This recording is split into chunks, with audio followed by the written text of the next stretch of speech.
here. We'll keep that as general as possible and try to keep the personality stuff out of it. And also have Claudette's timer if I have to use that. You may do that. First one, I got one new one and two old ones. The new one is please prepare an ordinance for an economic development grant for G&D Fab Welding, 340 State Avenue, Northwest Massillon, Ohio. Owner Gordon Loader is requesting funds for building construction. The grant would cover a portion of those costs for an amount of $10,000. Dave, is there anything you want to come up and talk about here? Is Mr. Loader here? Yes, Am I pronouncing that right? that is correct, yes. Okay. This would be for a grant, obviously, for $10,000. The loader is really does, I guess, fabrication, welding, and installation of metal products for a variety of production purposes. He bought a piece of land over on State Street, built a building. We were out looking at the building last week. Really nice building. Basically, kind of a score sheet. He's looking at probably, at this point, probably maybe 4 jobs created, but we anticipate there being more in the future. Heavily on investment. He's going to probably spend up to $450,000 for his investment. And if you'd like, he could come up and tell you a little bit about his business. Is there anything I'd like to say? Gordon, do you want to come up? Yeah. You can go up here with Dave, or you can do it from here. It's Oh, okay. I'm gonna spike my own things. I'm going to join him as well. I'm the owner. Okay. Have to come through this way. Thanks.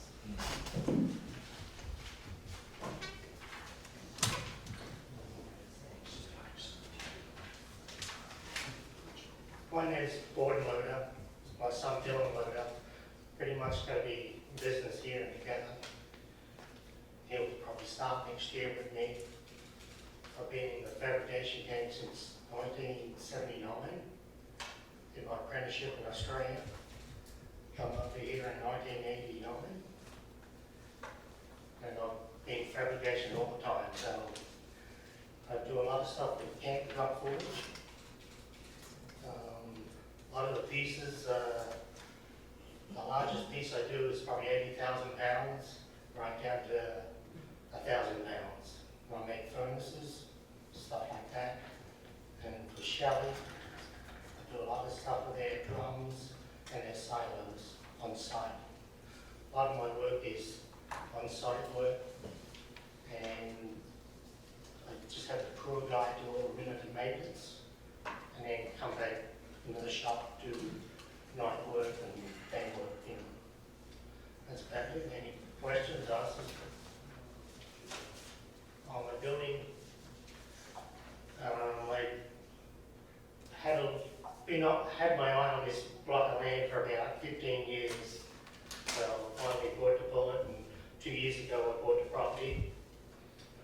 And I sort of got with Dave how to go through the process and got the thing going, and went from there and put a building up. What drew you to Massillon? I just like the area. I just like the area because it's really close to all the roads. That's really fun. I haven't rented other places, but I've always liked this area because it's easy going straight up 21. I don't like going up 77. Do you live in the area? Yeah, I live in Jackson.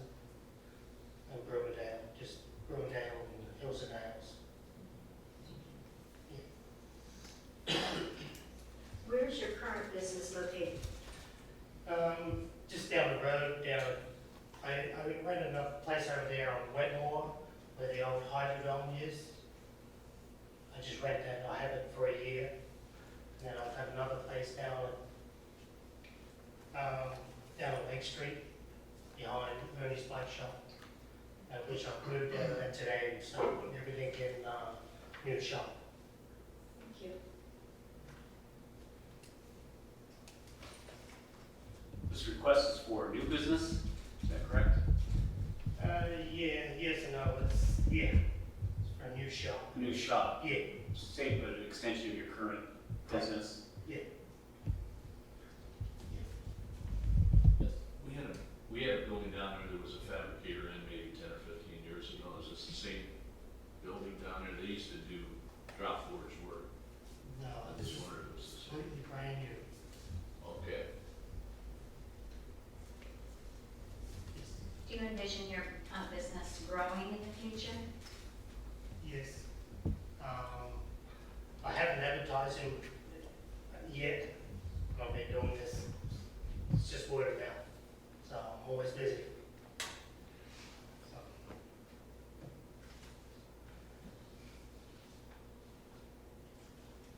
Anybody else? I would say just on the surface from what we're hearing so far, it's exactly what this grant, I mean, this is actually good paying labor type jobs, which is excellent for our community, and, I can't think of a better way to use it than on something like this. It's gonna, provide a livable wage for the people that work here, so they can choose Massillon and can continue to choose Massillon. thank you. Anybody else? This will be going on from Monday for the first reading. Normally, I like to go at least 2 readings on these before we move forward, just to see, let everybody read about it in paper and stuff like that. But I don't see any problems here. It should be fine. If you want to go look at it, it's over there. All right. There's no flannels or nothing, but anyway. All right, thank you. Thanks, mate. Okay, that's all I have. It's new. I have 2 old ones here. Ordinance 14, 114, and ordinance 115. 114 deals with council, the method for dealing with council raises. And what 115 deals with the mayor, the law director, the treasurer, and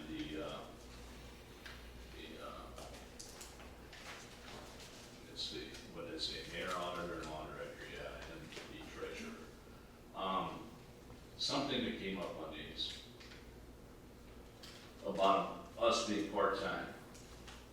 2 of these, or even more, 1 of these is more part-time than what we are. I can tell you that. 2 of them are considered part-time. So I think that that was not a very good argument there. I'm not doing this for anybody individually. I don't really care myself about a raise, but you do need a process for handling these things. And for about 10 years that I was a council person, I never saw one problem with how this thing worked. There was nothing political or anything. And now, since 2012, we dealt with this twice, and both times it's become highly political. And I'm just tired of this stuff. Myself, this was a package from the very beginning. There's no way that I said that we were just talking about council raises. This is for all elected people in Massillon. Of course, they're different. They handle their own stuff. But this is for us and the administration. And I can tell you, I'm just tired of this stuff being bounced around politically like this. We'll be looking Monday night at acting on 114 first, and I can tell you, if it doesn't pass, so nobody's surprised, I won't be voting for 115. Like I said, this is a package. And we'll know after the first one, at least some of us are gonna vote. Anybody want to comment? I mean, this bothers me. We've been talking about this since April, and I've had people, they even wanted bigger raises, some of them, that they talked to me about.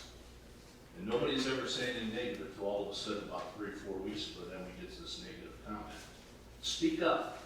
I mean, we had our clerk calling around the different cities and stuff and getting information for us. That's her job. But what are we wasting our time for if everybody's gonna be negative about it? I don't like this stuff waiting till the land and then dropping that stuff on us. Anybody have any comments? Go ahead. I would just say realistically, we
Utility Street is not here, was there anything there at all, Diane, I don't believe, or anything left over that you know of? No, but you skipped over police and fire, we do have quite a bit of police and Okay. fire. Okay, I'm sorry, That's it. I jumped right over. Police and fire, Jason. All right, we have a request for legislation authorizing the chief of police, Massillon Police Department to enter into a memorandum of understanding with the Stark County Sheriff's Office to participate in the Stark County OBI Task Force. And this is a yearly thing, it's usually passed, I guess, this time of year, it goes from October 1st, 2019 till September 30th, 2020. And the chief, I don't think is here. In the back. Oh, there it is. Oh. I mean, this is a, I assume a yearly thing that happens every year. Yes, it is. So, unless somebody has an objection to this. I don't have an objection, I have a question. Sure.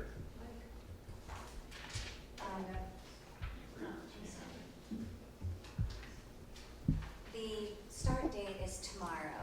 Do you know when we would have been made aware of this memorandum of understanding and why we are bringing it forward so late?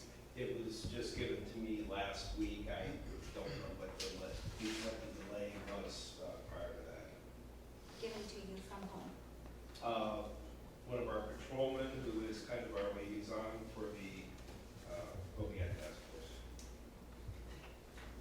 It also mentions in the memorandum of understanding that we are going to be paid under these 2 grants for work that is done on the OBI task force.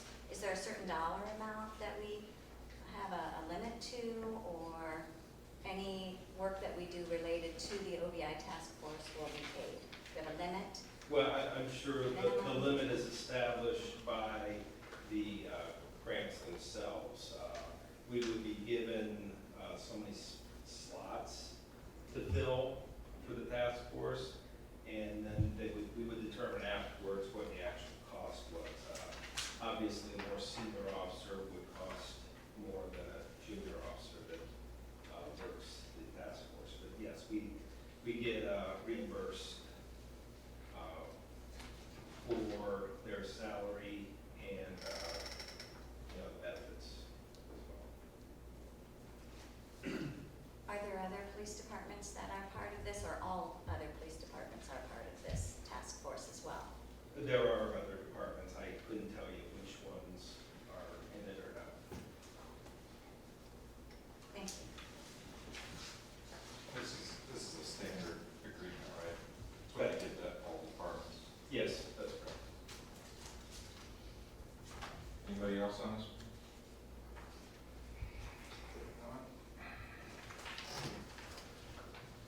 Request for legislation from Massillon Police Department to allow images of department vehicles and personnel to be used by Bobbitt Business Media and the Ford Motor Company for inclusion in Ford's 2020 calendar for police vehicles, and authorizes individual offers to sign a model lease agreement.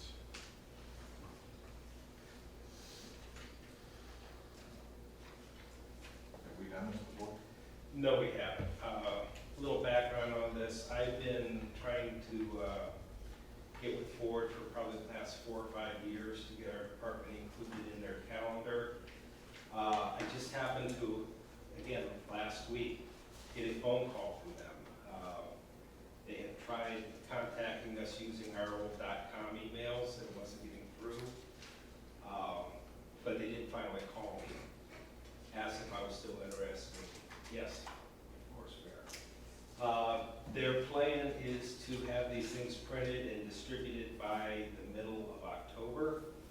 So they needed our participation really quick, which is why I'm bringing this forward here. I only have one, but if anybody, this is a previous calendar that Ford puts out. They just pick random departments throughout the country. Obviously, the focus is on the Ford vehicle itself, but As far as the rest of it, we have a little latitude as far as whether we include officers or not. That is what the agreement is for. We've already had the photos taken. We've had them taken with the officers and without the officers due to the time crunch that we're in. So the sooner I can get some type of answer on this, the sooner I can let the board know which direction to go with this. How were the officers chosen for We chose them, I don't want to say at random, but we tried to choose them as far as the officers that would best kind of describe the police department as a whole. Mostly younger officers. We're also hoping to use this as a part of our recruitment process to get it out there so that people can see that Massillon Police Department made a national calendar, so that might get some people want to come work for us and drive the interest up a little bit. Do you have anything else you want to say about it? No, like I said, the photo was already taken. Some people have asked me, what cars we had or where we had it taken, and my response is, you have to wait and see. Linda? I'm assuming male and female officers were chosen? That is correct, yes. I'm just curious, outside of the recruitment that you mentioned, what's the benefit to the city? There's none. Okay, just being in the calendar. Yeah, being on the calendar, a little national recognition. Our guys are able to, show their friends and pass that along. That, we try to brand ourselves a little bit and get the name out there. So I think it's a good thing. It also brands Massillon. Gets the name out there. I just have a procedural question. I guess somebody can answer this. Do we need to have two of these? One for just authorizing the image itself and one for authorizing the officers to sign a model release, or do we not need that?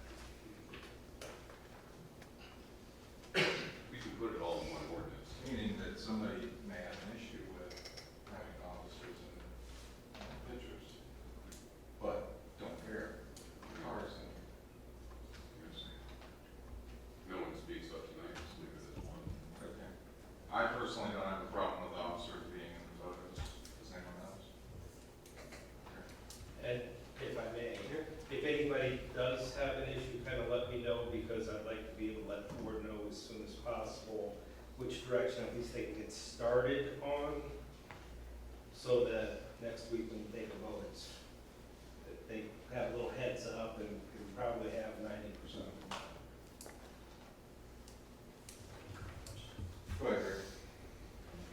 I certainly have no problem with our officers being in the photos either. My question is there any cost to the city for this at all? No, no cost. Is there any compensation to the city for this at all? Unfortunately, no. It's just strictly PR, basically. That's correct. These are promotional calendars that get handed out. The department will get 50 calendars for free, and anything over that, they charge 50 cents per calendar. Thank you. Anyone else? Next.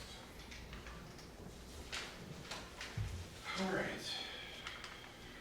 Next section is an ordinance repealing section 2 of ordinance number 126-1977 and enacting a new section 2 of ordinance 126-1977.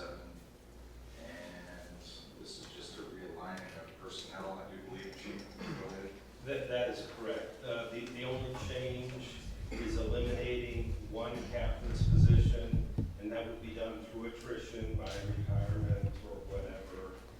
There was similar legislation several months back that got pulled.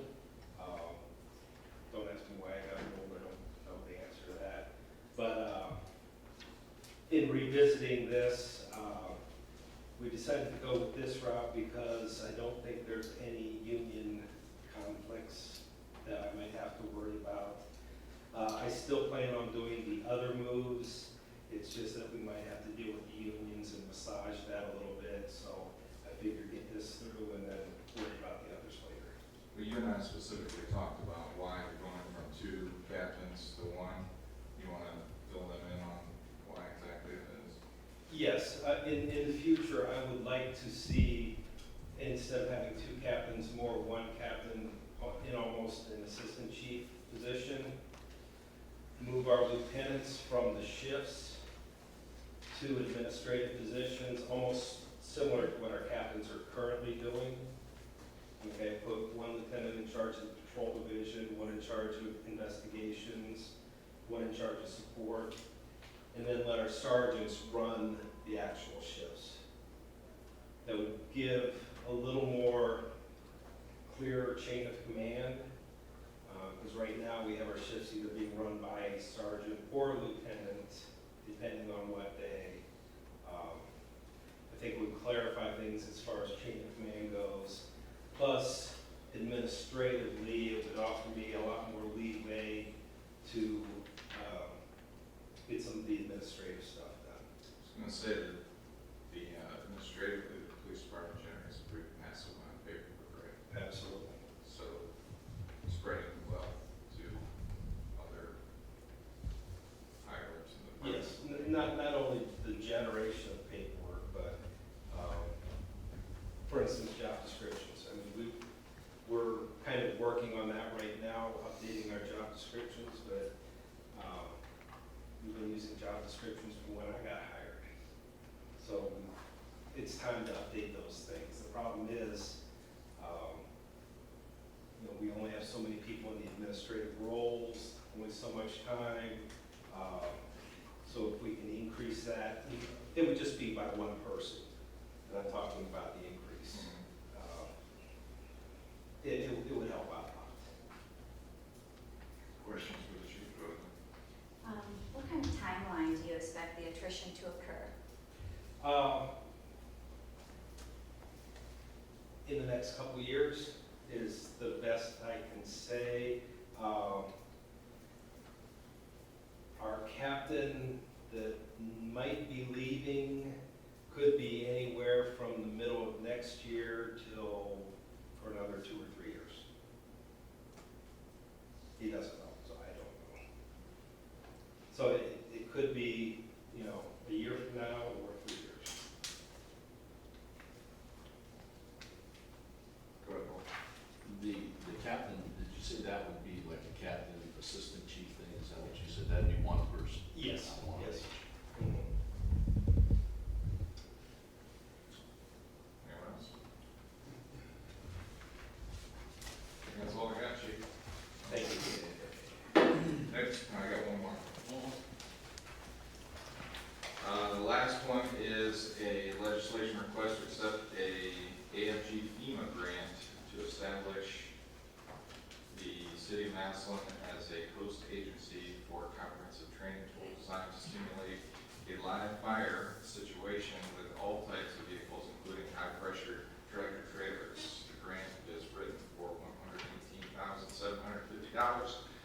That should be appropriated with acceptance. However, the grant reimburses all but 10% of the associated costs. Additionally, because part of the grant allows for Stark State College to utilize this prompt to train new firefighters, the college has agreed to contribute the 10% match. Total cost of the city is $0.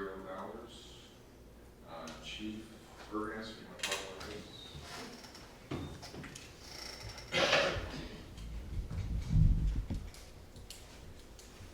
Good evening, everyone. Just as Councilman Harris said, this is an AFG grant. You're able to write for 3 AFG grants per year. You're able to write for vehicle operations and safety, and also regional grant that we wrote 4 years ago with Jackson Township as a host agency, is how we got all of our March radios. So we try to find things that we can work and collaborate on. The federal government likes that, and this is no exception.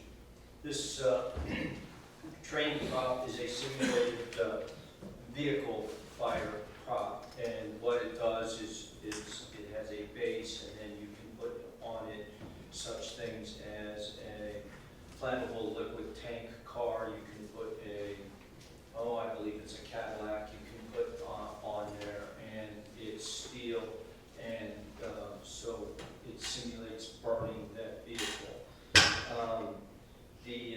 interesting part of it, there are 4 agencies that are working on that. The reason why Stark State University cannot be a part of it directly is because it's only available for fire departments. So the 4 agencies are Massillon, Jackson, North Canton, and Alliance. We've come together to try to get this for the entire county to use for our current firefighters. Additionally, because Stark State would have this available to train our newest firefighters, those cadets, those folks that come up and train for certification, they've agreed to store it and also offer to pay the 10% match. And so we think it's a really great partnership. We think the federal government thinks so as well. It's one of the reasons we got that. And so the Stark County Fire Chiefs Association would be responsible for the scheduling as it moves around the county to the different departments. And then when it was not in use, Stark State would use it for its cadet program. Does anybody have any questions, Bill? $0, so to say. $0. Yes, ma'am. Chief, I just want to say I love seeing the resource sharing, especially in the fire department that you do throughout the county. I know fire equipment is some of the most expensive, and you seem to be one of the best at figuring out how to share resources between departments throughout the county, and it's definitely needed this day and age, so you do a great job at it. Well, thank you, but I can't take all the credit. It takes a village to make a county. Thank you. That's all.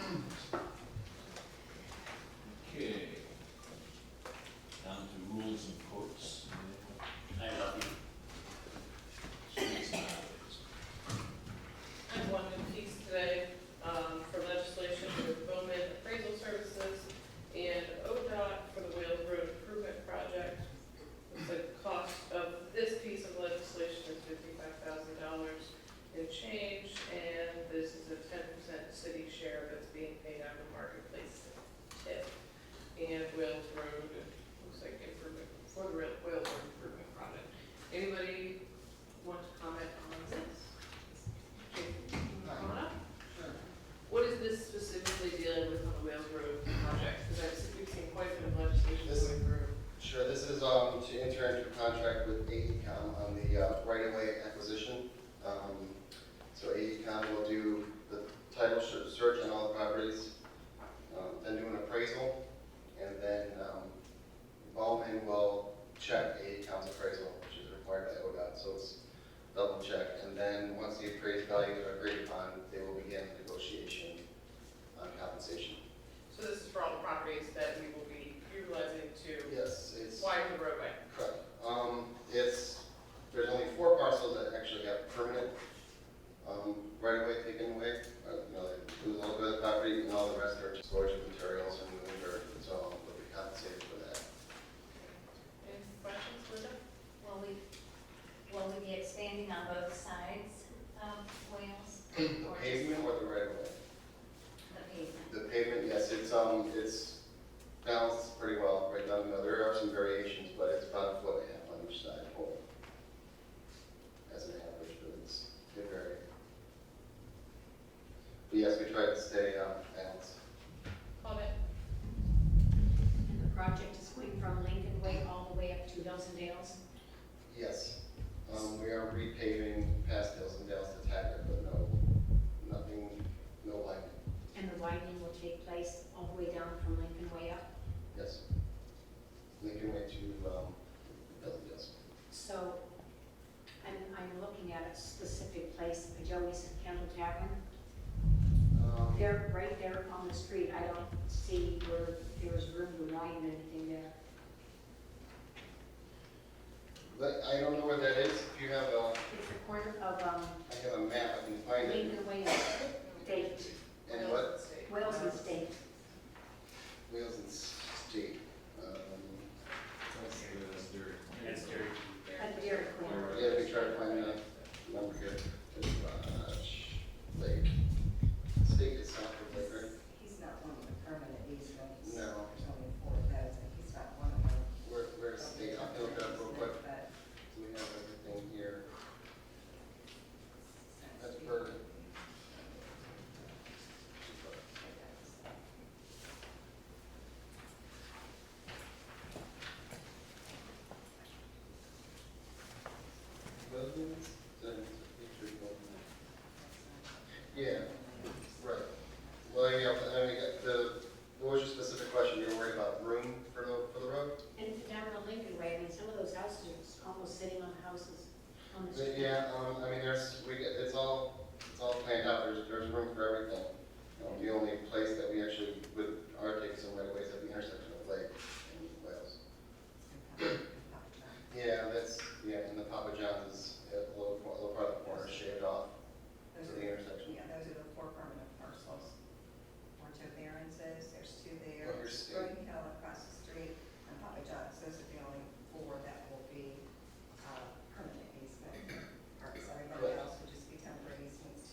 And what would be the most that you would take on either side of the road? For right away, or the biggest one is at Lake. I just think it's 4 or 5 feet, and I'm gonna double check right now. It's not much. Here.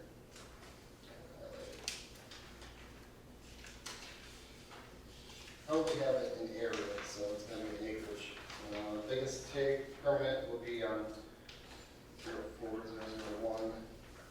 016. So 0.016 acres is the largest take. I don't know how I can, yeah, I don't, you have to look up the dimension, but they just have the acreage. So the frontage is 3. What'll be the end result once it's widened? Are we looking at dual lanes? Are we looking at? Well, it's gonna vary, turn lanes? it varies, each block varies, but yeah, we're trying to get a 2-way left turn lane in the middle where possible. And yeah, there's a couple times where it's, the right hand lane is right turning through, and then left is, the middle lane's left turn. But every intersection varies a little bit. The biggest improvement is obviously the Lake Road intersection, and then all the lights will be interconnected in time too. So there'll be smart technology, so if it senses a backup or a long queue on one intersection, it'll adjust all the lights downstream and upstream to get everyone through. So the biggest thing is the safety upgrade. That's the biggest goal, is to improve safety. There was a lot of rear-end collisions found in the study, and that the reason for that, the time to clear better. But yeah, to answer your question, it varies. The typical section varies, but as a general rule, it'll be two lanes and then a center turn lane for both. For what length is that? Is that the 2 lanes? Microphone, please. The 2 lanes and turn lane. Is that going to be the entire length of this, or? I'd have to get the plans to Yeah, show you. could we see that before bring this up?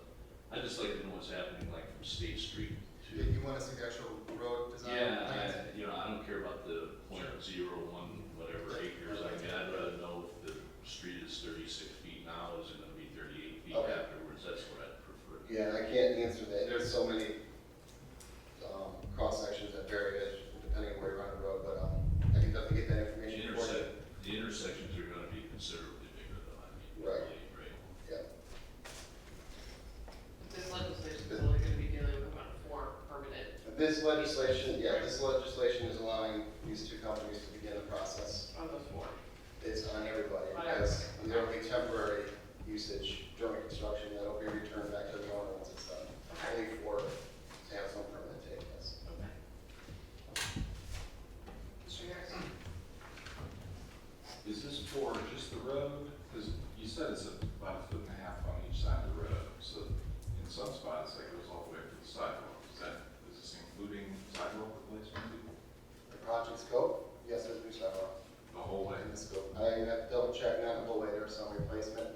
Some where the sidewalk's okay is gonna be left, a lot of it's gonna be assumed, need replaced after construction. Moving utilities? Utilities are gonna be relocated, yes. Mr. Lewis? So how does your legislation differ from mine? Because I have basically the same language on mine, but mine's AECom and yours is, Um, yeah. So why are we in 2 different committees? I don't know the committee question, but AECom is the company doing everything, and checks, verifies the appraisal AECom comes up with. So we got, I'm wondering, because mine is entering into the contract and a grant, and is yours paying out 10%? mine is total estimated, no, mine is for AECom, 384,000. And It's written almost the exact same language as yours. there are 2 separate pieces, I don't know why they're from 2 committees now. Can someone answer that? The only thing I can think of is the ODOT has to approve these contracts, and they've already approved AECOMs, and they're still reviewing Bowman's. So the legislation for Bowman is upon ODOT approval. And that's just the formality. Do you mind if I hijack a little bit so I can get That's it right. right? So the AECom says, AECom and Ohio Department of Transportation for Wales Improvement Project right-of-way acquisition services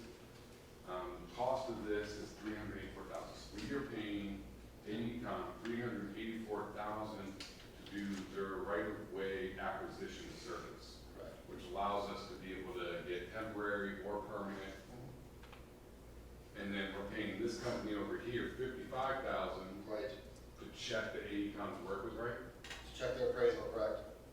Now, this is a 90% state, 10% city. Yeah. So when you say Yes. check their appraisal. They have to verify that the appraisals are, just, it's a legal thing. What that requires is just someone who works for AECom has a brother who lives on Wales and he jacks up their value. This is a check and balance kind of thing. So the next step then is we're gonna have to do some kind of legislation, I would assume, to pay all these people according to the appraisals? So that's part of this contract.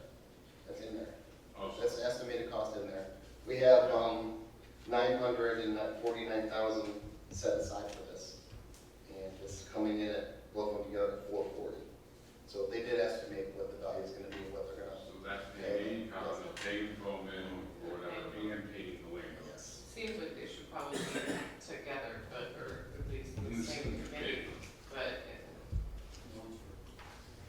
one's to check the other one's work. One for appraisal, one for purchase. No, one's for appraisal, one's to check the appraisal work.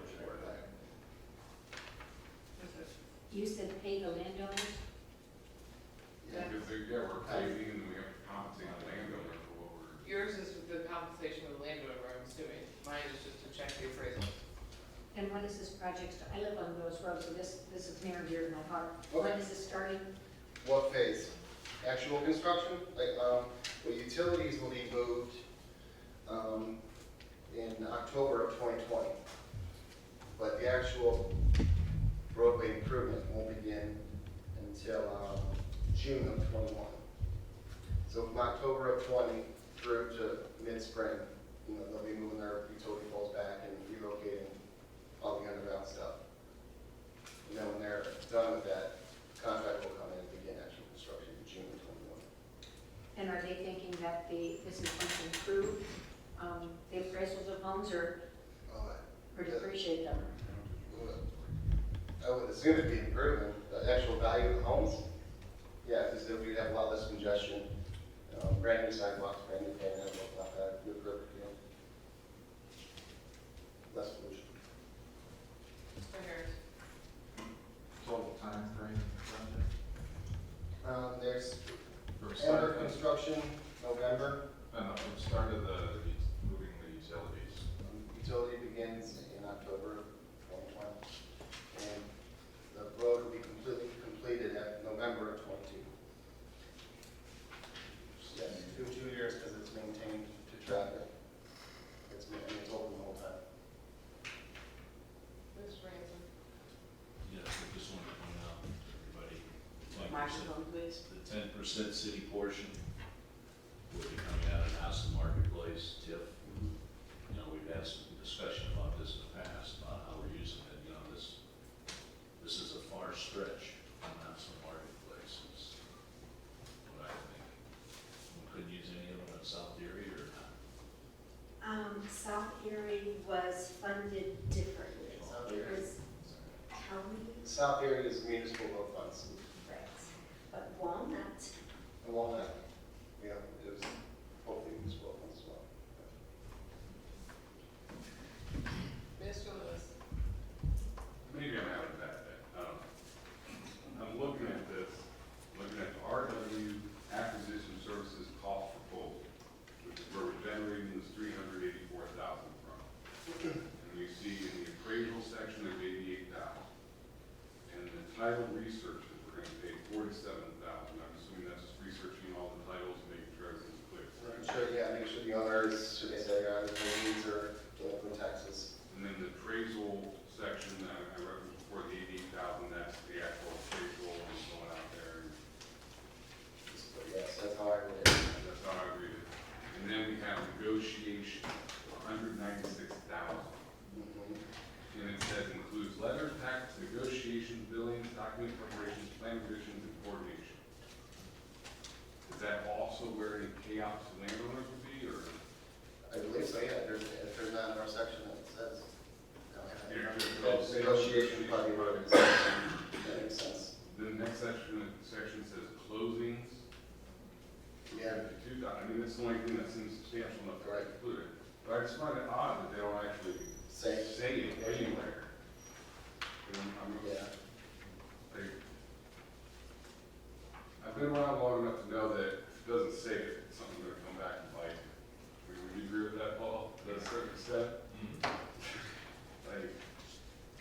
that's just what makes me a little bit hesitant.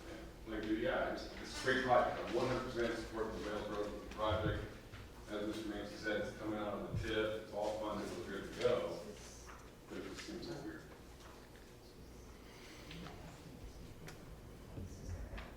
Right, yeah, we have plenty of, we're budgeted plenty. I mean, they are assuming an appraisal value, so that number could go up and down based on negotiation, but the 190 something is about right, it's 10,000 plus or minus per parcel. Do I have to appropriate these dollars? I mean, we're talking about these dollars, but this legislation is not saying anything about appropriating, it's saying, please prepare legislation authorizing the mayor to enter into contract with. No, the money's, it's a good problem, it's already appropriated, correct? And the ODOT's got 90% of it, and we have our 10% from the tip. So if I've already appropriated it, this would go to May. It doesn't require an appropriation. I think that's why I have the first one, I'm not sure how you got the second one, because they're kind of the same. Yeah, that's the other piece. I mean, we're still trying to work our way through this contract, and we're on the same page. Yeah, There's we're just no entering into a actual contract. taking over of property, or well, maybe that's why this is here. This is agreeing to take over the right of ways, and therefore giving us a legal right to the property, which is all under my consideration. True. Mine's just double checking the appraisal values. All right, we're just. Doesn't matter. It doesn't. At the end of the day, it won't matter. All right, well, any more questions on mine or Ed's first one? Because we kind of went over both of them at this point. I mean, Ed, you gotta remember, I mean, he is right, there's 111 parcels, it says, if you break down the math, it's what, 10,000 per parcel almost? And really, most of this is just temporary, like, we'll fix your grass after we. Oh, that's fine. I mean, I'm not arguing that fact of the appraisal dollars. I just thought it was weird that it says 170,000 in there, and then there's no actual saying that I am paying to have that right away. Break it down for, To make it. Because we may not have to pay on some of them. But when I do negotiation, and it said I'm paying another company, if I'm paying you to negotiate on my behalf, and you hand me, well, I'm gonna charge you, for including my letter, my package, my negotiations, my billings, my document, perhaps my plan revision coordination, etc. 177,000, I'm like, that does not assure me that that also includes whatever is negotiated to pay out. And that's why I'm like, that's weird. The excessive. So should I check with the auditor's office and see if this should be switched to streets and roads? I think we're just gonna leave it the way it is. Okay. Anything from? I mean, it wouldn't hurt, but I think Ed's got a point, if we're actually gonna be going into contract under his at some point, we should probably stay in finance, his section. My section is just the check and balance on your section. Claudette, All requested drawings for us, when do you think you might have those? I have them electronically right now, so I can just email whoever wants to, see the time, see them. Okay. Thank you. Okay, yeah, so this week. So I have another question regarding negotiations of $177,600. That dollar amount. How did that dollar amount? Come to me. Yeah, how did it come to be? That's AECom provided that to us. I guess, they've done this many times, and I have never done this on the right-of-way take, so they probably have a standard formula where based on how many parcels they have, and what the value is right now. And if negotiations go bad, they will come back to us for more money, and if they go good, will we get money back? Well, Just wondering, right? yeah, Because we have a dollar figure and we're gonna it's approve this 90-10, number. whatever they spend is 90-10, so yeah, if they don't spend it all, then we can move our money somewhere else, yes. Well, that's what further confuses this. I mean, you see their fee per unit, 111 units affected, on that particular line item, and the dollar per unit does equal 177,600. So that's where they're getting that from. They're saying that Yeah, I'm not sure how they got that exact number, but they've done it before. I have a feeling, just for our own sense of calm, that we get some answers regarding that. I mean, we got to feel what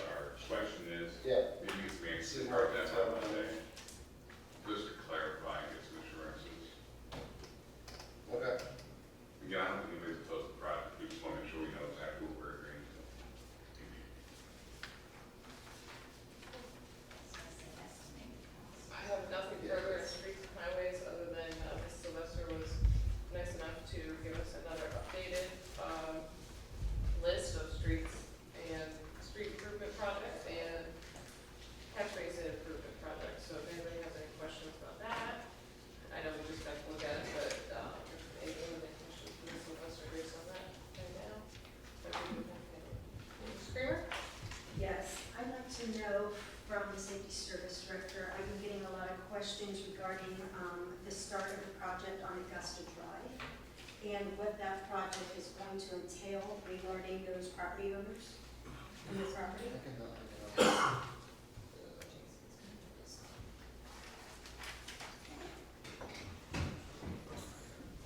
Some information on that. Greg definitely knows more. Augusta Drive is supposed to start next week. That's the installation of under drains. It's just phase one. There'll be more phases, but yeah, they're scheduled to start first week of October. I guess it would be next week. So will there be an impact of their property at all, or is it just gonna be streetwise? It's just right under the curb. I mean, it'll be right in that tree line, but it's not in the actual property, it's in the city right away. Mr. Lewis. This might not be for you, it could be for someone else. I've been getting questions about some of the catch basins that have been getting replaced recently. And in some areas, it seems like they dug them out, set in the castings, put on the iron tops or whatever, the drapes, and then to just let it go for 3 weeks to the point now that they're oxidizing and everything else, and citizens are having to drive around this for weeks at a time. Just wondering why, or is it taking 3 weeks to come back in and finish the job? I would have to ask Tony or the inspector, I don't know which phase, it depends on what contractor we're talking about, and then I can ask them. The specific ones would be Lincoln Hills area, and then I believe it might be like Abraham is the street, and then we also have one on the east side where we have all through Charity Rock. They have the same situation. And these are contracted by, this isn't the city doing it? I'm not sure, I can't tell by looking at, all I know is that they have the cones with tape all around them, and then you can see where the casting's been put in, and then it's like some gravel around it, and they're actually getting it finished. They come back later and finish it, knocks it out? I would assume, but they haven't. My guess is that they're doing them all and so they can pour concrete at once and not have multiple loads come out. I'd have to look at that. But you know, if you got 6 of them ready to go, then you just order a truck once and go boom, boom, boom, boom. It seems like it's been 3 weeks, it seems like a really long time. Yeah, I can look into that for you. I don't have a direct, for sure answer. Lincoln, Abraham on the west side, Lincoln Hills. and then, what is that, 11th and Cottage? I don't know, wherever Abraham was. And you said you were getting complaints on these? Yeah. Yeah, we'll check into it. We have Gettysburg Circle Northwest. Microphone, please. We have Gettysburg Circle Northwest on here as well, and in the comments, there is gas line, question mark. Is there going to be additional, there is a storm drain there as well as new pavement, and I wasn't sure. It's Gettysburg Circle Northwest. What sheet are you referencing? Oh, the catch basin. Yeah, I don't have my catch basin sheet. Do you have one? Gettysburg Circle Northwest. So was that sheet, what sheet number? It is, well, there aren't any numbers on it. Yeah, one sheet. It actually is highlighted as well, or gray. What color? What color is It's it? gray. Oh, there you go. 284. 284. It says gas line. Every resident lives right across the street there, has issues with that storm drain, and now that it has a comment of gas line, I'm wondering if there's Yeah, something else. I don't know the answer to that. I'll have to look into that for you. I assume there's part of the gas company was there, and there may be, the line has to be adjusted where they caused the problem.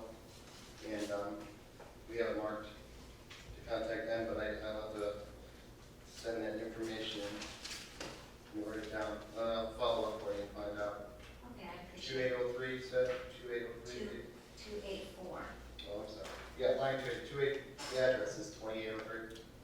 correct. Okay. Mr. Harris.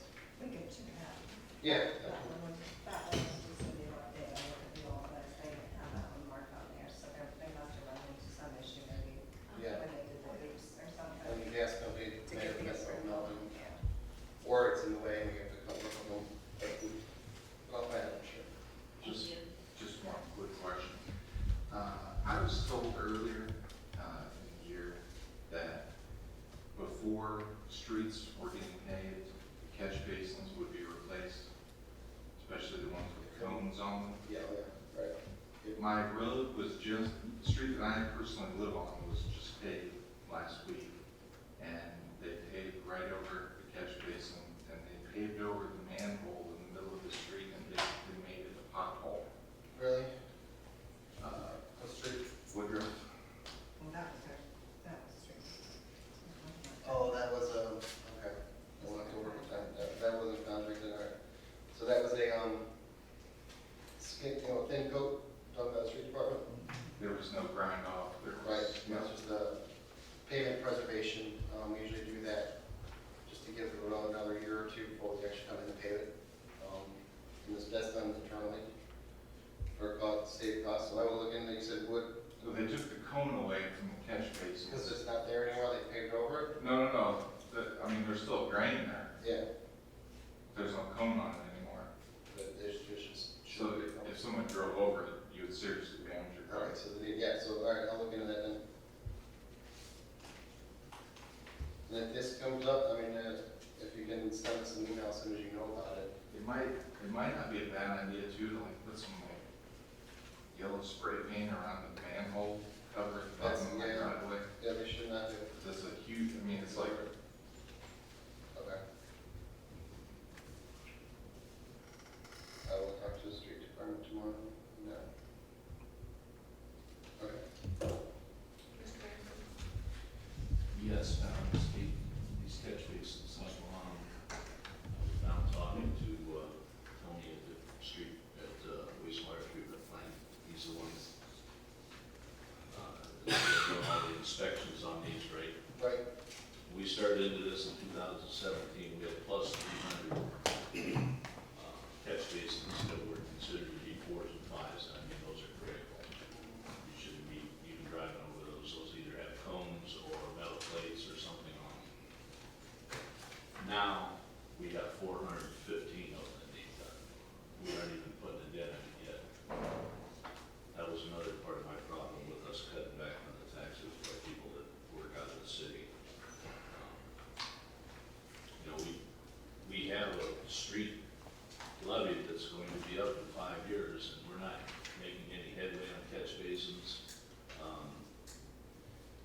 And another thing that's been happening along the way is a lot of these numbers have been being thrown in with the number of catch basins we're doing when they're parts of projects.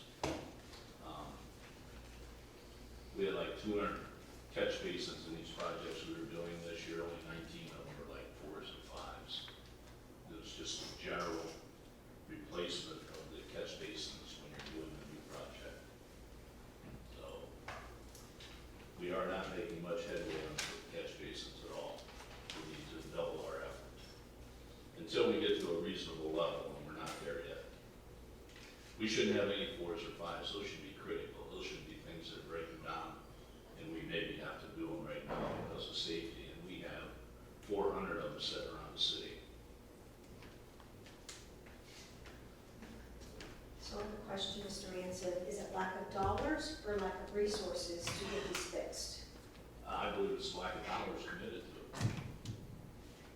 I mean, if we put them out to bid, we've never had a bid that we put out that I remember that nobody would bid on these. Well, we had streets, roads that we were told they weren't bid on Erie Street, but after the fact, I got confirmation that that wasn't accurate statement, so I'm okay with Erie Street. But is that an accurate statement, Jason? Is it lack of dollars, or do we have companies waiting to fix catch basins, but we're not providing them, we're not putting them out to bid? We're spending everything that we're allocated for this in our contracts, so if more needs done, then yes, it's funding. That we need to reallocate additional funds. Correct. Which we did last year. We allocated extra funds in streets. We did do that, and we need to keep on doing that. It's not sufficient what we're doing. We're not getting ahead of it. I'm getting complaints right now, I think it was maybe off of Roch, those people up there. Their streets aren't that bad, but their catch basins were a mess. neighborhoods, I've been trying to say that the streets are not that bad. My neighborhood itself, the street's not that bad, but we had a half a dozen catch basins broken down. I mean, if you just fix the catch basins, we're good for 5, 10 years or more. But who wants to be putting up with cones and catch basins and 1-inch thick metal plates all the time? We need to redouble our effort on catch basins. Mr. Lewis? I believe, maybe you can recall, Ms. Green, past 2 years that we spent, is it 500,000 we've been? 400 and something each year. I believe Yeah, it was. so I think, you know, obviously, if we're not making enough on that to 600, We need to 650, do something like that. and just to see if we can get more of that, you know, leeway or more of that done. Obviously, because if 450 is not getting it done, then put more at it. So what was our total funding that we put towards catch basins this year? Not 450. Somewhere in there. So, and last year we did 450 Or also. something, yeah, or something. They're 3,200 apiece, so you're gonna get $320,000 and get you 100 of them, approximately. I mean, some of these were spent repairing ourselves. They're a little cheaper, but we have our street people doing some wastewater treatment plant, plus we're bidding out, I don't know the name of the company, it's Mr. Scass's company, but they're doing them, and I understand they're doing a pretty good job for us. You know, maybe they would bid, we haven't been turned down on a bid, we put a bid out, Winger bid 1 year. I don't know who else, but we haven't put out 100 catch basins and nobody bid on them. There's people out there that will do it, if we put the money into it. Ms. Lippin? Weather-wise, what are we looking at into possibly November that we could still be replacing catch basins and putting concrete down, or is it just based on temperature? Well, they can go into November, yeah. Yeah, you don't want to put concrete down when it's, too cold, but that's all enough, they can do it. And then they will in one day. But we've gone into November before and early December.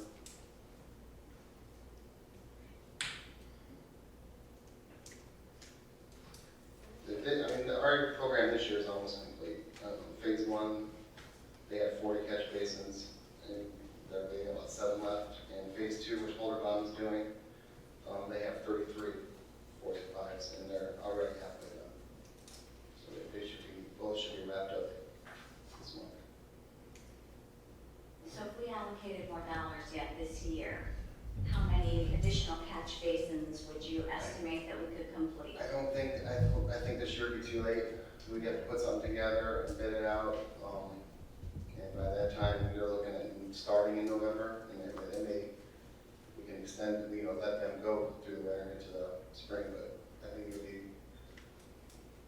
better money, better spent if we bid it in the winter when the contractors are ready to fill their schedule up and they can get lower prices than right now where they're already full for the rest of the year. They'll bid something high, knowing they can't do it, and if we'll pay it, then they'll figure out a way to do it, because they're already full. Thank you. Mr. Ransom? Yes, I believe for the year we are targeted 156 catch basins. So that won't get us there. We need to be doing 200 or more per year.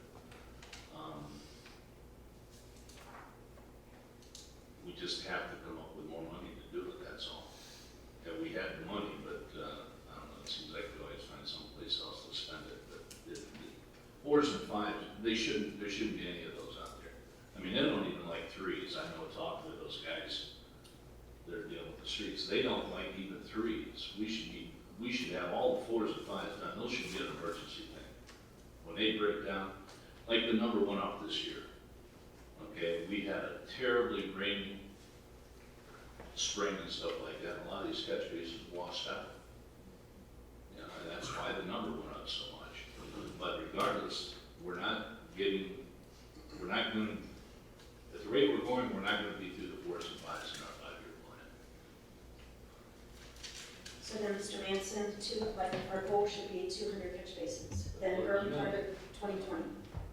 And they shouldn't be the numbers should be added in there for the catch basins that are being done on these projects like Wales Road when it's done. They'll do all those catch basins on Wales Road, right, when this project's done up there. That's part of the project. So don't lump 50 or 60 catch basins on Wales Road into what we have as far as 4s and 5s. These are 4s and 5s in neighborhoods where the streets are not bad. Right, yeah. When we do a paving project, we replace the basins, whether they're a 1 or a 5. I know what you're saying, you want to just focus on 4s and 5s that are not being done as part of the paving programs later. Yeah. I want to see us get in neighborhoods 200 where our versus streets 5. aren't bad, but our catch basins are unsafe and they're creating problems. We do them and the people will be happy with their streets. We can get away with it for 5 years, 6 years, 7 years. Like my own situation, I see what happened there. Our streets are okay, but the garbage trucks destroyed the catch basins that are on the corners, the inside corners. They run over them constantly, and I mean, nothing happened to them for 5 years, and as soon as the big garbage trucks started coming through, within a year or two, they were broke down or sunk down a foot and a half below. Maybe they're washing out from below. Some of these might have holes as big as Volkswagens. I've said that before. They're unsafe. So Jason, by your statements previously, if we're looking at 200 catch basins for 2020 outside any type of street projects, we should be getting the bids out later this year for early part of 2020. That would be ideal, yes. Yeah, a winter bid. So that's your recommendation, that to get a jump on this, to get the bid process out? Yes. Okay. Thank you. Have nothing further. That's it. Okay, finance. We already took care of the first piece. The second piece is, goes right along with community development. It's the grant for Gordon Loader. It has work out there, so we will just go at the same pace as community development when they pass their piece and we pass ours. The next piece I have here is appropriate from the unappropriated balance of the community health services fund. It's a total of $4,380, and it's to continue the operations of the health department in a timely manner. So looks like they're moving some money for salary, PRS, supplies, materials, things of that nature. Any questions?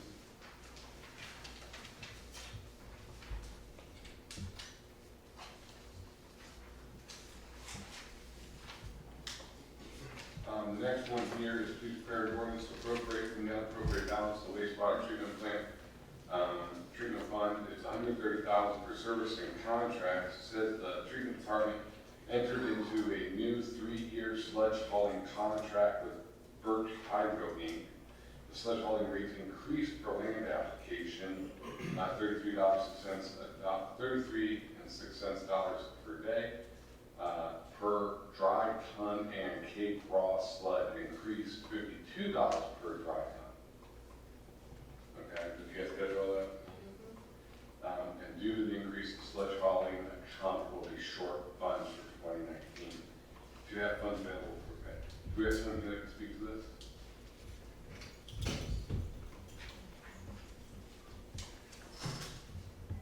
Good evening again. Yes, this is through Tony's fund down at wastewater treatment plant. And again, because of the disposal of what they have there, they continue to see the cost rising. And these are the rates that he has. So they do try to do the farm fields, which would be the dry portion per ton, but that's not always available very often. So most of the time they're having to do the landfill for the dry ton, which is still very expensive at this point. So the dry ton landfill right now is up to $375 per ton. It says they entered into a contract for 4/8/2019. I'm assuming that went for something in April? It should have. I mean, I wasn't in this position at that point, but I can double check with Tony or get you a copy of it if you'd like. That'd be great. Have him email it. Okay. Any other questions, Ms. Green? That was my question regarding the price increase. That should have been built into the contract, so we should have been aware of that, and at that time the contract was executed, that dollar amount should have been presented. Yeah, I'm wondering if there's some kind of clause in the contract that allows for a little bit of fluctuation in the gas rates and landfill rates, they may not be able to, they may go into a contract that they will take that, but possibly not set the amount because of all the variables. That's why we see the contract, so we know how much more exposure we have in that regard. Mr. Gray? Good.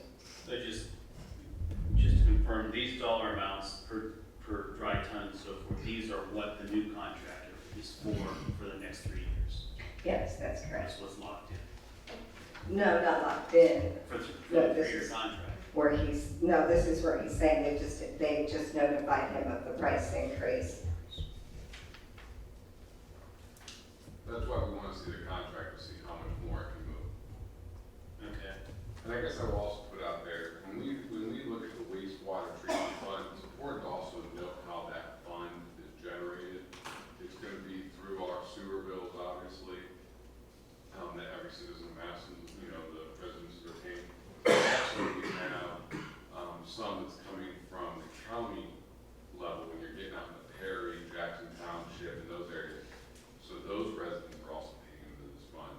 So we still have fiduciary responsibility, but just so you guys see how it's funded, not that it makes our questions any less valid, I just want to make sure we're all on the same knowledge base.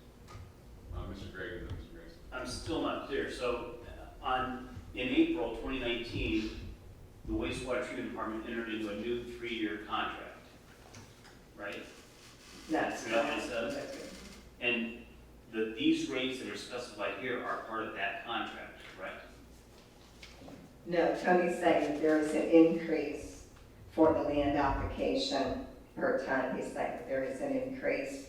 So he's needing additional funding to finish out his year. So what was the point of the contract? So, and this isn't from the general fund, as Councilman Lewis said, this is from their wastewater fund.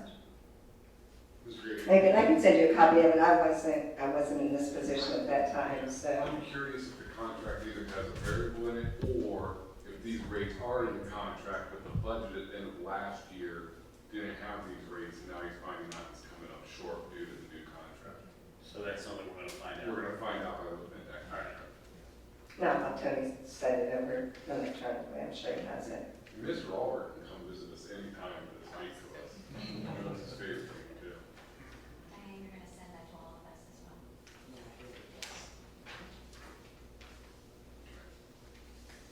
The next piece, appropriations for the home funds account, please prepare an ordinance to appropriate $123,083 from the unappropriated balance of 1229 home fund. The appropriation is needed to cover the expenses for housing rehabilitation and first-time home buyers assistance projects being completed for eligible residents. All expenditures paid from this account are funded by the Stark County Regional Planning and Home Program, and the city receives home funds through a third-party consortium of Stark County and Alliance. This is something we've done on a fairly regular basis. Just yet another thing that we do to incentivize home ownership and renewal of our, maybe some of our more blighted properties in the city. Are there any questions or discussion?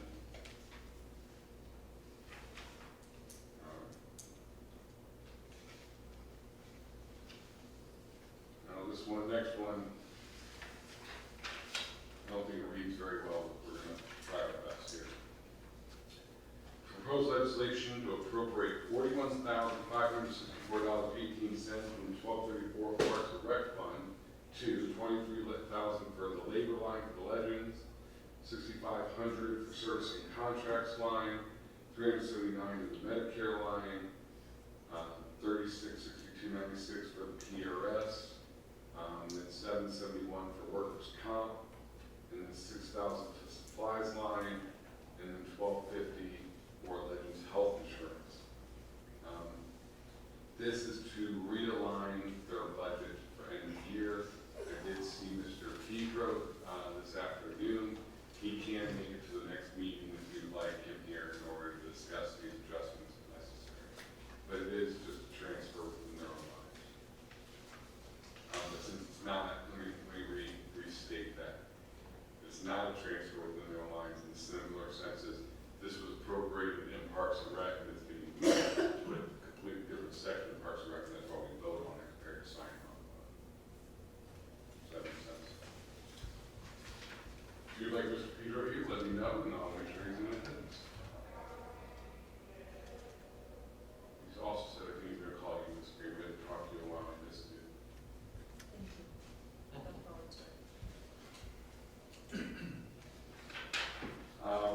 Please prepare an ordinance authorizing the Director of Public Service activity of the City of Massillon to accept the proposal from John Patrick Picard for the ADA restrooms, architect and engineering for the project. This proposal comes at a total cost of $9,500, I believe, even though that is not in the request itself. Is that, is someone here to speak to that?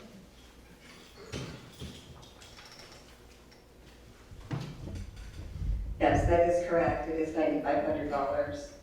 And it is to enter into the contract with them, but I did check with the law director to see which committee it should go through. Even though I'm not asking for any funds, our city hall buildings capital fund, the 1401 does have the funds in there for that, and I did get that approved through the auditor, of course, so. And then how about the second one, that's the prepared ordinance authorizing you to advertise to obtain bids and enter into contract for the construction of the restrooms? It's in excess of 50,000, 50,000 magic number. It is, so that's why I'm asking you to be able to go out to advertise. I didn't know where the number would be, so that's why I just went John Picard. I knew we'd have to have an architect do the layout, the drawings, because, again, just, the magnitude of the project, but I had no idea, would it be 30,000, would it be 50,000, 100,000? So I asked him to at least give us an estimate so that when I come to you and ask you to go out to advertise, to obtain bids, and then into contract, at least you have some idea of what he's estimating it at. And this is already in the 1401 you're claiming? Well, the $9,500 is, but you will see there is a request. Oh, yeah, it is. Oh, the very. I'll have to come back then. I'll have to come back then once we get the bids to appropriate the money. From the capital. Yes. So we won't do that until we actually have the bids. Are there any questions, Ms. Greer? I have a question. How many restrooms are we talking about? Are we talking the entire building here? The restrooms that we're talking about at this point is the two buildings that we're replacing the entranceway doors. So And then City Hall, City Hall and the police department. So the police department, it's the restroom, of course, right there in the lobby, when you come into the lobby. In this building, it's actually the restroom on the second floor here. And you will see I did have them make sure that they did plenty of research to be certain that we would be compliant to be able to do the restroom up here. And you can see the response from the Stark County architectural inspector.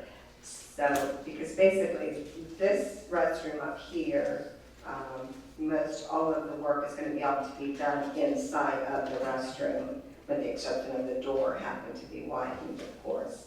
The restrooms downstairs, if you see those, I mean, there's not any room to work with to make it larger without taking away the part of the auditor's office or part of the income tax office. So as the inspector had stated, if we did a major renovation downstairs at that point, you could possibly look at redoing the restrooms there. But it is acceptable, and we will be compliant with doing at least the restroom on this floor because we do have the elevator accessibility. And that was my question, to ensure that the elevator is always operable. Mm-hmm. So, my initial thought is we do this first reading on Monday. And it's not because I disagree with having to do this project for the ADA compliance. But in speaking with Judge Ed Wheeler recently, he brought up some interesting points. We all know that he has an alternative idea for the Duncan Plaza. And I don't know exactly where I aligned with that. But he did bring up how the restrooms that are in this building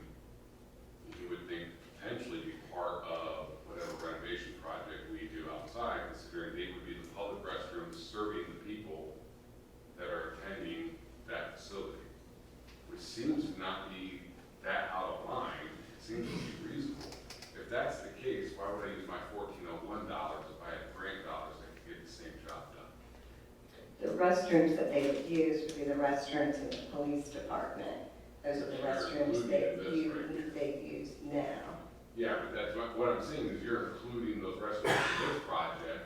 We decrease the cost of this project and shift it over to, that renovation project and have it taken care of by those dollars, possibly. I want to give a first reading, because I feel like that there might be something there worth looking at before we just go ahead and approve all these dollars for it. Because if I could save $25,000 there, that's about 8 catch basins, right?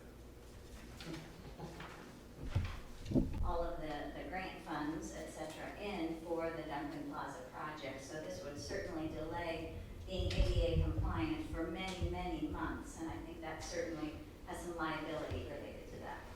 I would suggest that we get this done more sooner than later. I mean, I understand what you're saying, and I am 100% wanting to be ADA compliant. I mean, it's literally what I do all day. But it doesn't mean we can't hold off for a couple weeks and consider other options and see what those time frames are. And it doesn't mean we can't make these restrooms ADA compliant, and serve people and put it that way. I just think it would be, to me, if there's other money out there to grab up and use for it and allow us to be more fiscally responsible with our local tax dollars, it's worth at least a 2-week pause and look at it.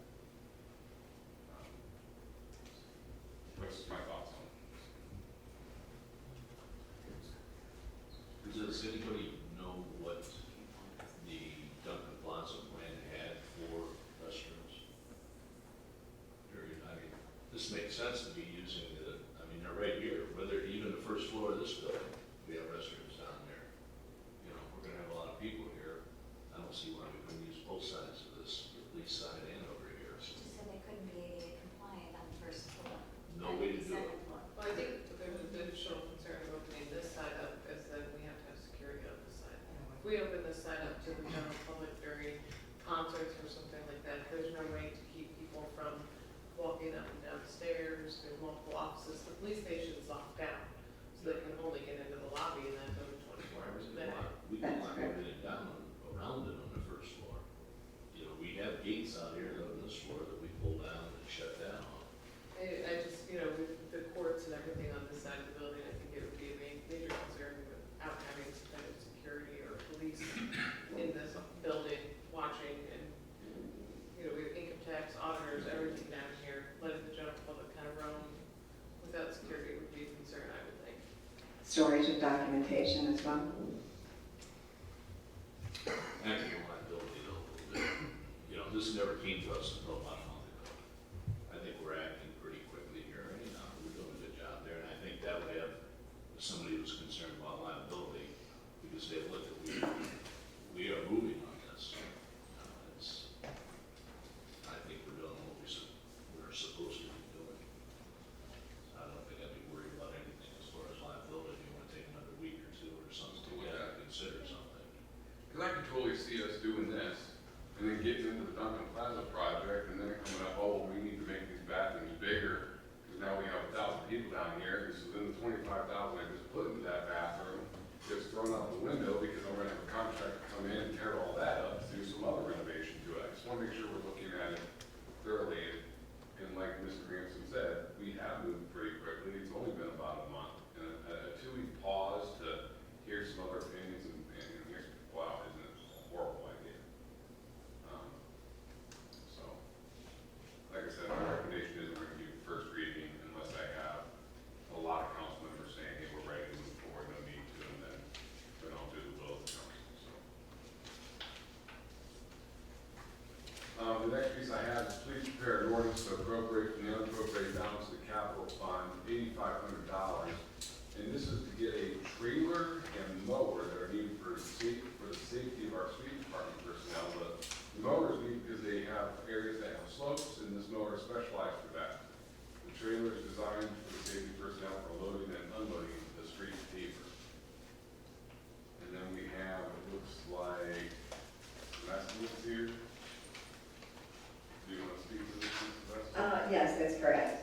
I did work with our street superintendent as well as the street department personnel, because they are the persons using this type of equipment every day. And there has been a concern about the trailer that they were loading and unloading the street paver onto. So I did have them go out and get 3 bids so we can see that. And as you can see, there are 3 different bids, pretty close in price. JT added a bid for the $14,200 is the trailer that the personnel felt would be the safest just because of the layout of how it's set up. As far as the mower, the street department did not have a mower in order to be able to mow inclines. And so this mower is specialized for that and gives them the full degree of inclines that they would need.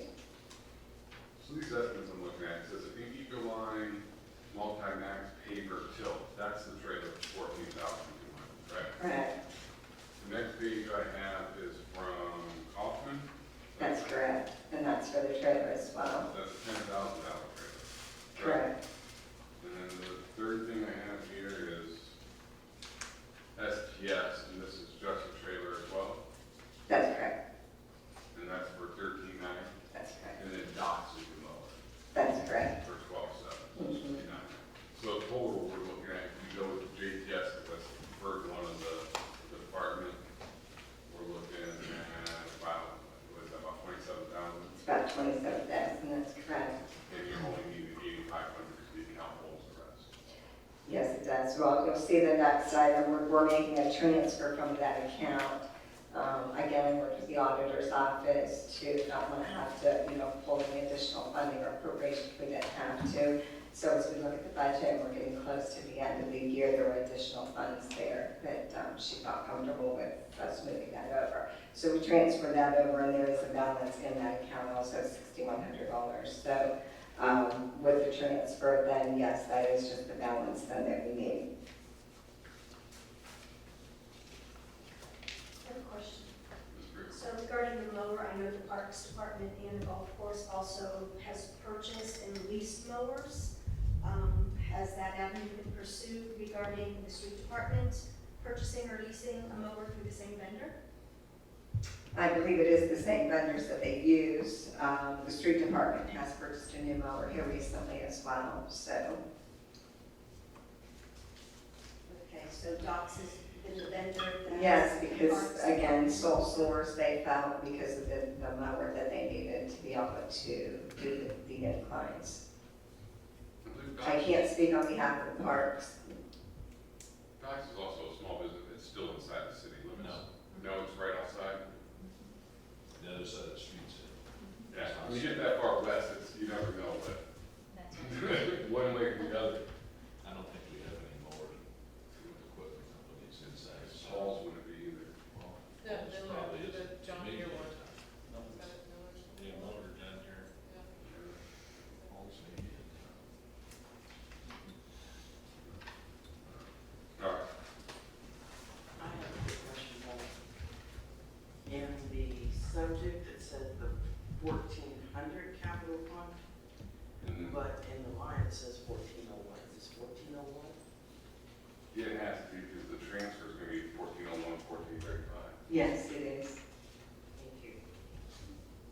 Which actually, this transfer, are you talking about the one that's transferring out street lighting repairs?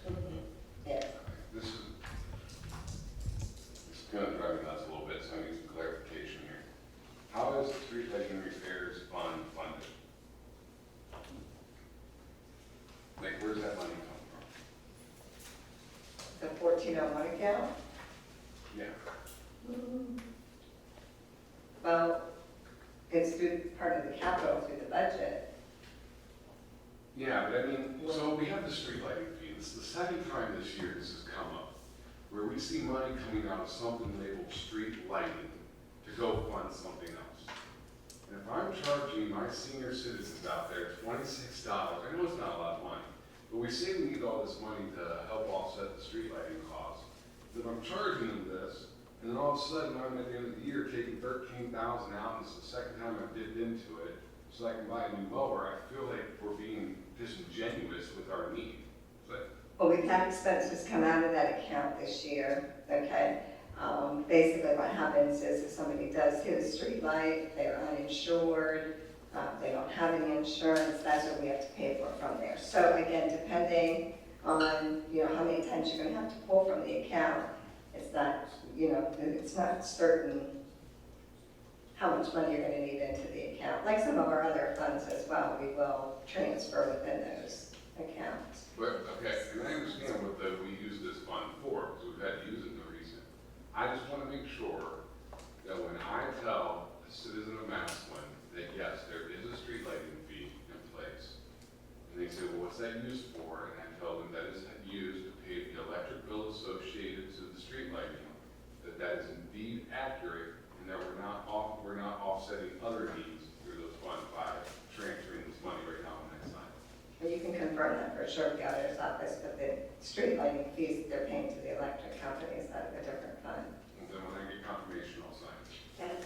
And I spoke with Debbie Bunk this afternoon regarding the street lighting fee, and she stated that of that total amount, 90% goes to the general fund and 10% goes to the capital improvement for 1401 fund. Just like anything else. Or, yeah. And that would be to repair streetlights. Yes.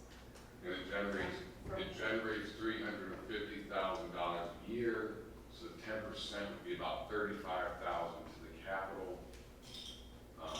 And we've already dipped into it at some point this year, I'm sure.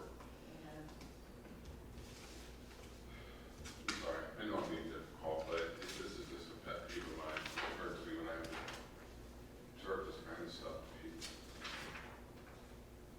Working on one. Do we have this separated out here in my cash report? Of course not. All right. That's all I can say. We have something else to say about it. The next one we have is from the auditor's office, interest payment from the defeasance account. They're going to get $130 to the Mellon escrow defeasance account. This is the realign accounts balances to close out the Bank of New York Mellon at section 108E. 108 HUD loan has been paid in full. Proceeds from the closeout will go to Community Development Fund. Do we know what loan this is speaking of? Is this the hotel? Isn't this the hotel supposed to finish off this?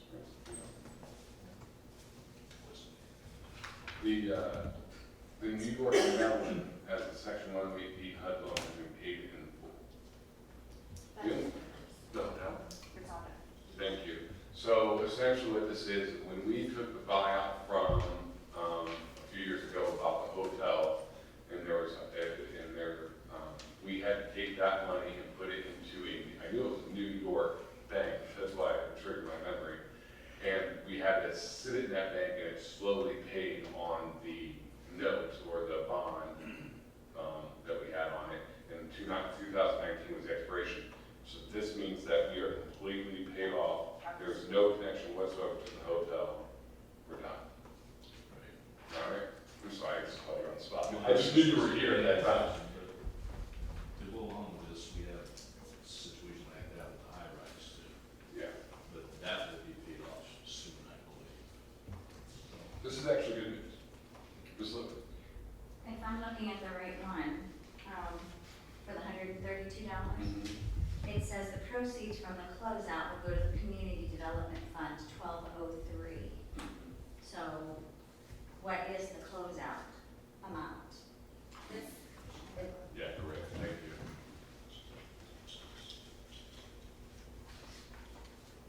It's the $132 that's listed there. That is the remainder, so they're transferring that into the Community Development Fund. We don't owe anything, that's what we got back from the Bank of New York Mellon. And you have escrow defeasance account that it's going to. I didn't submit that legislation. Debbie Bronk did that. I'm not exactly sure what the internal transfer was there. So I can't answer that question. So should that say Community Development Fund, 1203 versus? I would believe so, yes. Yeah, I said as well. That $132 is in the 1203 fund. So I didn't realize that she submitted that, but as far as the wording goes, I'm not sure. We can always ask Ms. Bond for further clarification. Or just change that, so if it's gone into the 1203, we can. I would like to change that without speaking to the auditor, though. Okay. Will you let me know that?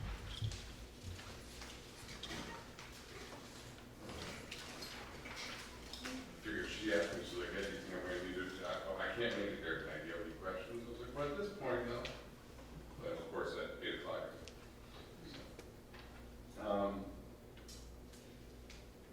Okay. So this one's administration hospital, it's a salary reduction by 8,317, reduction of hospitalized to 87, reduction of real estate 89, reduction of Medicare and hospital 152, and putting that total $8,846.79 in service and contracts, and this is to realign the budget line for November. So this is not any increase in expense, we're just moving the money to realign the budget.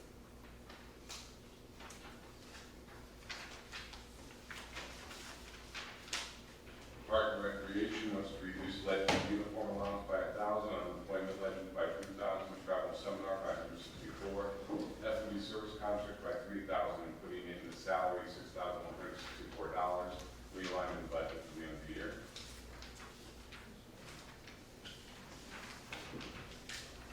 And transfer monies, the last one is travel seminar schooling by 550.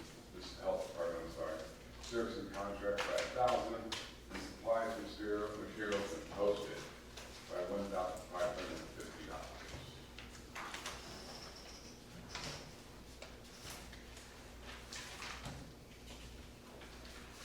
Ms. Rowland, Yes, sir. this Excel spreadsheet that it seems like the administration and the auditor use for transfers, do you have a base copy of that on your computer? I do not. I got mine from Betty, which is the one that they use, like for the administration hospital. I don't know why the health department does not use the same one. Would it be too much trouble to ask you just to send a blank Copy of that? to everyone in the city and say this is the method that transfers should be submitted to city council? It would make not that this is complicated, but why would we be using 5 different forms? And I don't know if the court would be, I prefer the court did too, I don't know if you're gonna get around that. Well, I'm also going to talk to Steve about the way they present their request for legislation for appropriations too. Yes, thank you. Other than that, that's all I have today. Thank you. I hate to keep beating the dead horse, but I brought some more information here on catch basins. I told you that we had actually gone up. We have 4,796 catch basins in the city. We were told by Mr. Smith we may have 7,000, but we don't. We've had 4,796. Out of these numbers that I talked about earlier, we have 1,400 that haven't even been inspected yet. Now, some of those are gonna be 4s and 5s, like what we were talking about. If we took a percentage of the first 3,000 or so that we worked on, that means we potentially have another 200 catch basins out there in the same condition. So we're talking maybe 600 out there that we aren't getting to. 200 catch basins a year is gonna cost us $600 and some thousand basically to accomplish. So we're not even close to what we should be spending on this. Anybody else have anything before we go to the floor here? I just wanted to recognize and thank County Commissioner Regular for actually hanging out with us the entire evening and watching our proceedings. It's appreciated to see you taking that time today. You're welcome. Anybody else? Yes. Can we have the administration speak on what's going on with the hospital? Anybody? Yes. Mark, you're gonna give us some? Okay.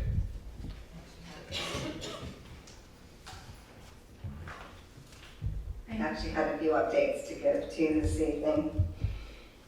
I did want to let all of you know, you remember a few months back, you appropriated the money for us to replace the traffic control signal, basically the cabinet for Wales Road and Lincoln Way because of all the issues and problems we were having there. So The street department has received that, and they're doing some testing and preparation on their end. They'll be working with the police department for traffic control, and so hopefully we will have that in place by the end of this week. Also, the other cabinets that we had ordered through that same funding mechanism, those mechanical controls have also come in and have been replaced on the other intersections where we're putting those. So happy to report from our street department, the traffic cabinets that were put in service about 70 years ago. Those old ones that were from the 1940s, those all have been replaced at this point. The only one that hasn't been yet was the one at Hankins and Wales. And so, in speaking with the street department, we decided to kind of hold off on that one because of the project coming in, and that could be a spare for us if we needed it. But I got a call this afternoon that the signal was out at Hankins and Wales again, so I don't know if we're going to be able to hold off until the project completely gets finished. But I at least want to give you an update on all of that, so that'll help us with the safety concerns that we had there with those cabinets and those lights.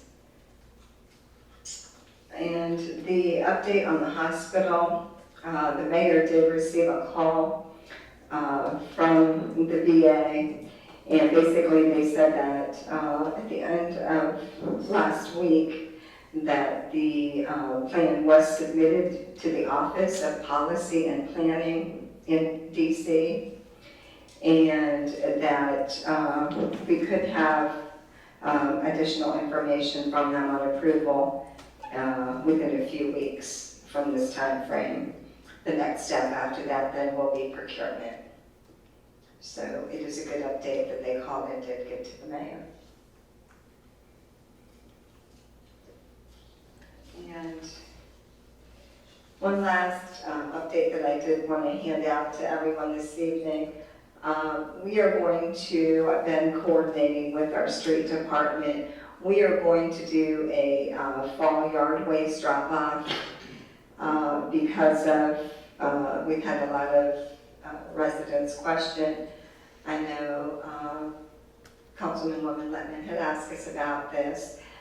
So basically what we're going to do is starting October the 5th through November the 6th, from 9 a.m. to noon, we will have someone at the street department from that time frame for people to be able to drop off leaves and so forth. So I'm going to do a press release tomorrow and put it out there, you know, on all of our marketing tools that we have.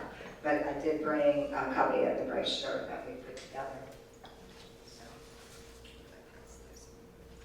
You know, Mr. Manson, to that point, I always remind all my neighbors, if you have Kimball Unlimited, they're taken. But you have to put it in a bag. Yeah. You have to put it in a bag. Or your container. Or your container. Or your container, Yeah, I put my absolutely. yard waste in my container, and they take it, no problems. Yeah, not that that's a bad thing, I'm just No, saying yeah. that's a detail that you. So just don't, this is great, but don't forget your day-to-day stuff. If you have a Kimball, they take it, that's part of the contract. In a bag, just to You, remember. yeah, you said 9 to noon on this, 9 to noon. I know what's going to happen right away. People that work during the day are going to say, we don't have any hours that we can get in. So they go This is to Saturday. also. This is Saturday. And I did also, for part of our marketing tool, I did also put our regular operating hours on there. So our regular operating hours are on there.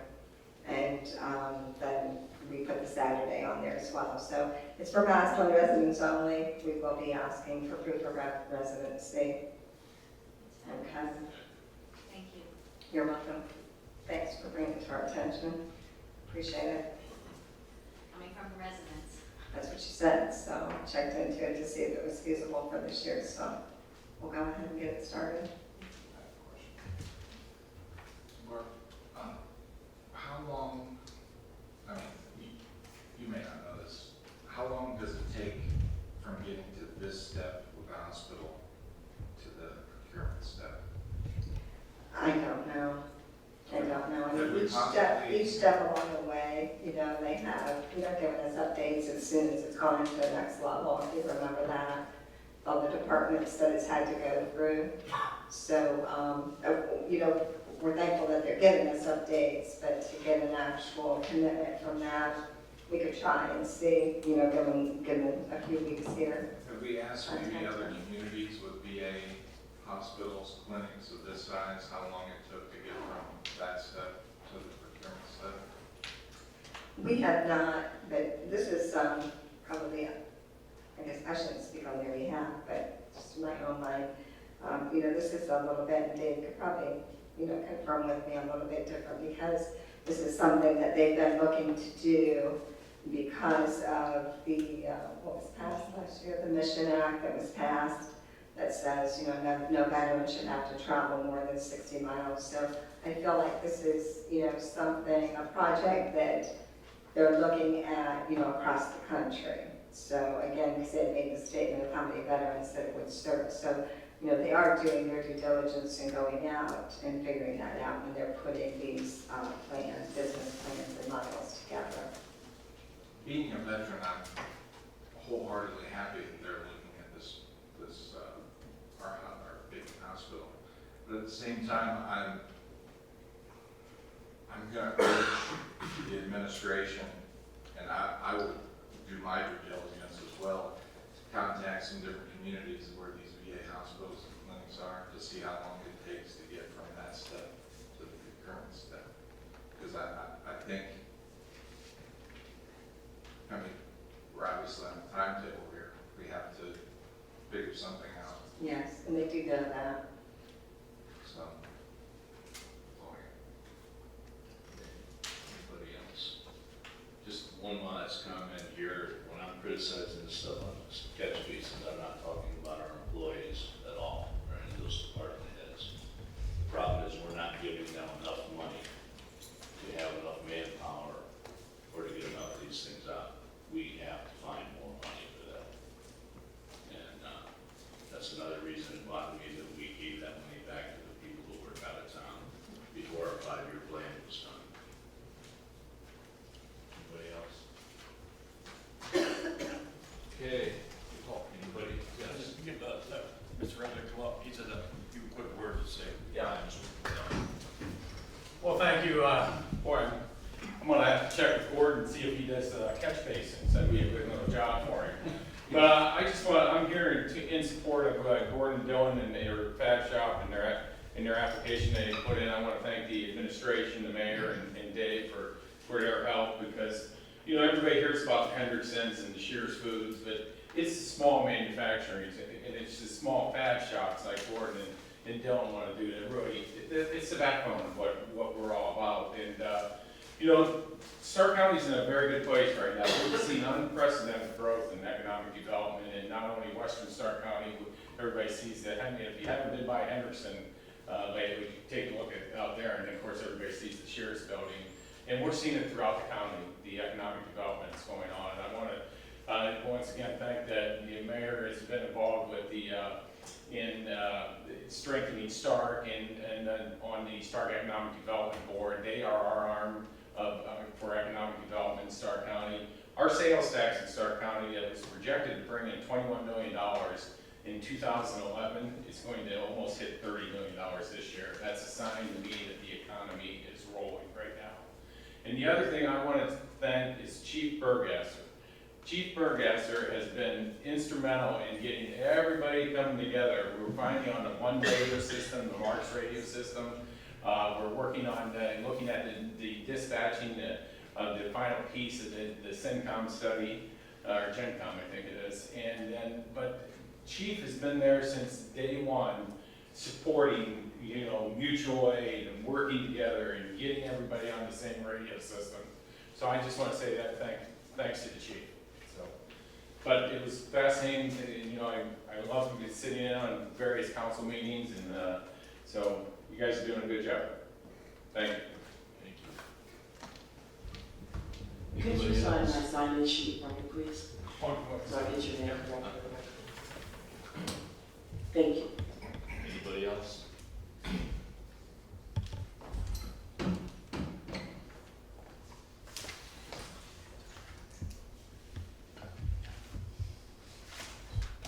can tell you before you start, let's not have a rant. I know. Most people don't pay any attention. Well, that's okay. as a Massillon, Ohio resident, I have an opportunity to stand before you and to tell you how I think. I get 3 minutes. It's been a lot, Mr. Manson, so I think that was out of line by you to tell me that as a citizen here. I'm trying to get my 3 minutes.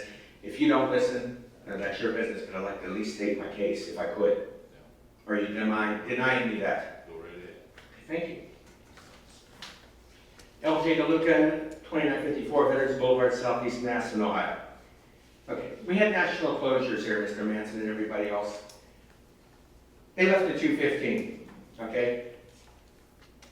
I talked to the guy today, his name is Mr. Frank Morris, he said David did nothing, not to point out, but the Economic Development Department did nothing that time to keep them here. We were looking at, they left here because of their lease, and they left here because of the 75,000 square foot building. I'm glad that we're getting them back right now. The date was, but the way I understand it from Mr. Lewis, he said we get them in Canton, but then we don't care about it. But what I'm trying to say is, there's things that we could have done. This is a national ranked curtain wall, advanced facade construction. There was something, glass in that, and they sent it out to the building site. To me, 26 or 28 jobs is very important to the city of Massillon. We're losing them like the truckload. Now, I know a lot of you don't want to listen to me because I speak the truth, and there's some gold in what I speak, okay? I'm talking about national closures. I do think it's good that Mr. Regla, and appreciate you being here. I think that the company that is here, that the J&D, I think 4 jobs, and just listening to Gordon and his son talk, I think it's going to snowball into a lot. And I also think that there's some good. The Economic Development Department here is nil at best. You guys don't do anything in economic development. We've got a big thing coming up here, David, in Cleveland. You should be up there. We got these national conventions. Cleveland's supposed to number groups this fall, and next 2021, specifically the International Elastomer Conference takes place in October. That's, it's up. Why don't you go up there and get some business and bring it to Massillon? And finally, I don't know if my time's up or not, but finally, I want to recognize FEE Services, and I really like this country. Siri Lutz brought it to town, I wasn't aware of it. And also, I find that I like the Commissioner, Mr. Regla, telling us about the Stark Development Board, David. And our mayor sits on there with Tim Burke, Todd Pugh, I know all these people, Joseph Halter, Matt Sterling, and Betty Nash. Oh, and the list goes on. I'm not going to ask you. Why can't we have some business steered to Massillon, Ohio? Why do we go to Navarre? I know that I talked to Mr. Hexmer's office today, right, and I got to go over John. It's going to Navarre, it's going to Canton. I want it to Massillon, Ohio. I want to have terrific outcomes here in Massillon, Ohio. That's what I'm about. And I'm speaking for an advocate, I'm finishing up. I'm speaking for an advocate for the city of Massillon, the business of Massillon, and I still haven't got back from the disabled citizens of Massillon, Ohio, what you guys are going to do. So, I'm going to keep asking until you do it. Thank you.